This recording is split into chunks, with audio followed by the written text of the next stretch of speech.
Presenting Jimmy Johnson for enshrinement into the Pro Football Hall of Fame, Troy Aikman.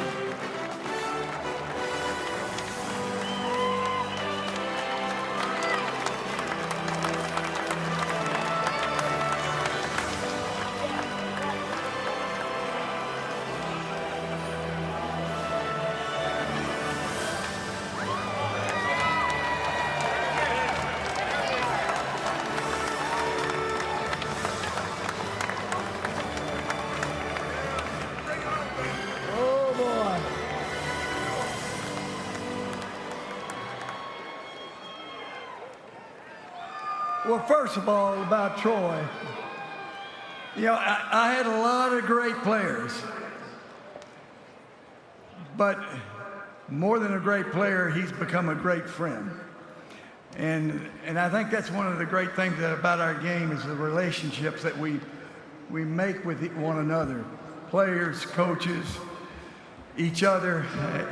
It's a special, special game.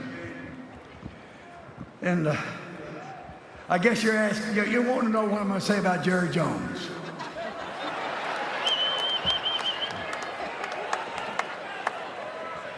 Well,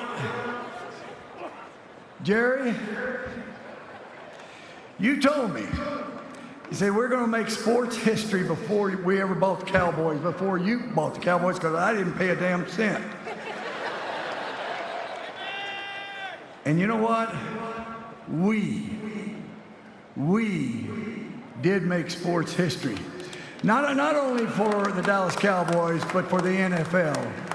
To go from the worst team in the league 2 years in a row to winning back-to-back Super Bowls and building a heck of a football team. We did it, and let me tell you, from the bottom of my heart, thank you, Jerry. Thank you for giving me that opportunity.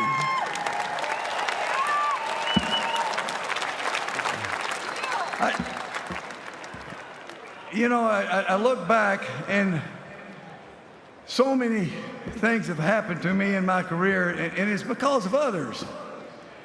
I didn't do it, they did it. But before I get into the thank yous, I want to say something about the people that really sacrificed. My sons, Brent and Chad, and their mother, Linda Kay. She was a great, great woman. My wife and my best friend, Rhonda.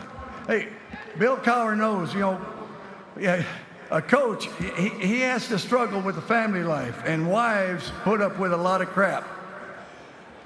Fortunately, Rhonda didn't have to put up with much crap because I'm pretty good. Well, getting ready for this thing, I'm saying, okay, who all am I going to thank? I started putting a list. I said, no, I can't do that. I went back to Brent and Chad. I said, I wasn't there for you. I felt like I had to outwork my opponent. And that's why it's so hard on coaches' families. I was out there.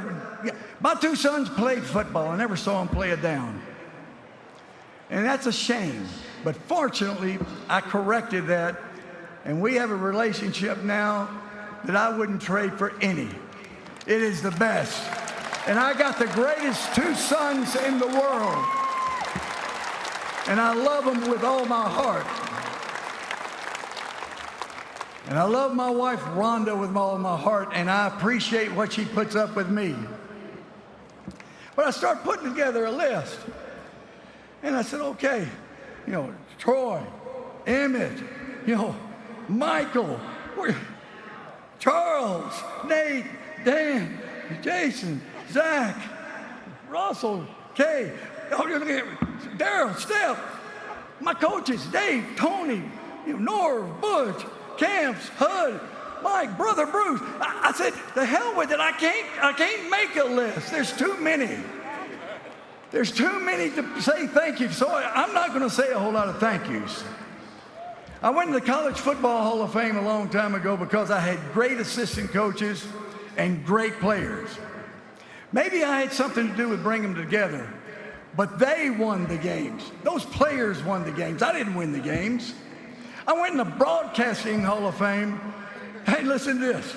when you're sitting there with Terry, Howie, Michael, Jay, Kurt, and you got the best producer in all of televisions with Bill Richards, hey, you're going to go in the Broadcasting Hall of Fame. It's because of those folks. And now I'm in the Pro Football Hall of Fame. Again, great assistant coaches, great players, and a great organization.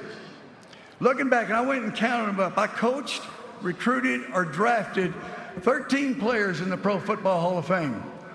And let me tell you what, Zach Thomas belongs up here. Darren Woodson belongs up there. There's two players. They were key factors. We led the NFL in defense in Dallas. We led the NFL in defense in Miami. And those two players were key parts of it. They need to be Hall of Famers. That way I'll have 15 of them or whatever. Hey, and on top of that, I coached and broadcasted with 14 more Hall of Famers. I think I know what one looks like. A few months ago, a few of my friends came down to the Keys. We laughed. We told stories. It was truly one of the more enjoyable times of my life. I told them after they left, I said, when we were winning championships, we were so obsessed and so driven to get better. Even after that first Super Bowl, I was on the road. We were all on the road going and looking at players, getting ready for the draft, trying to find more players, trying to get better. Because we were working that way, we probably didn't enjoy the success as much as what we should have.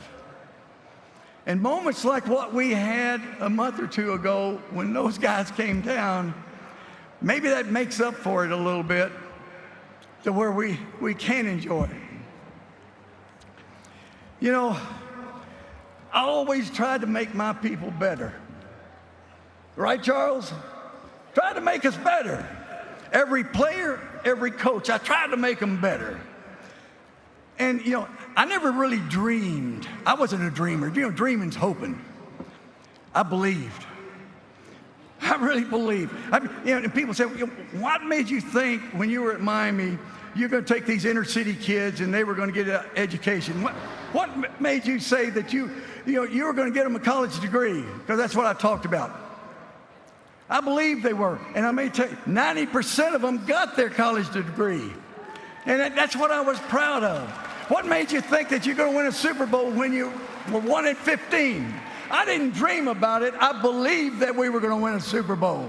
When you believe it, I think it has something the way you act and how you deal with people.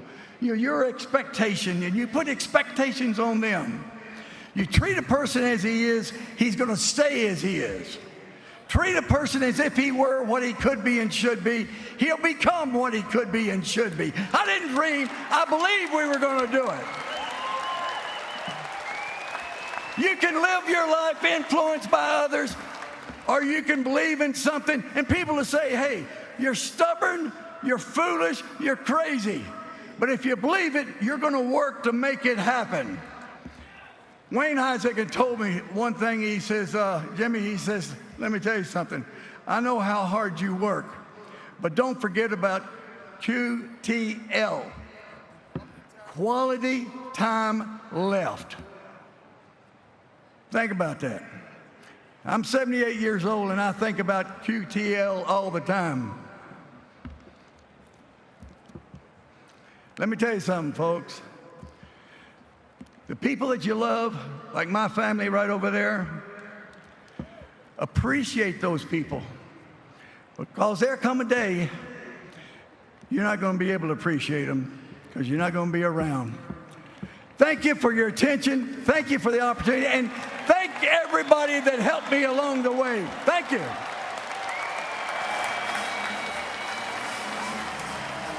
Beautiful sentiments from Jimmy Johnson.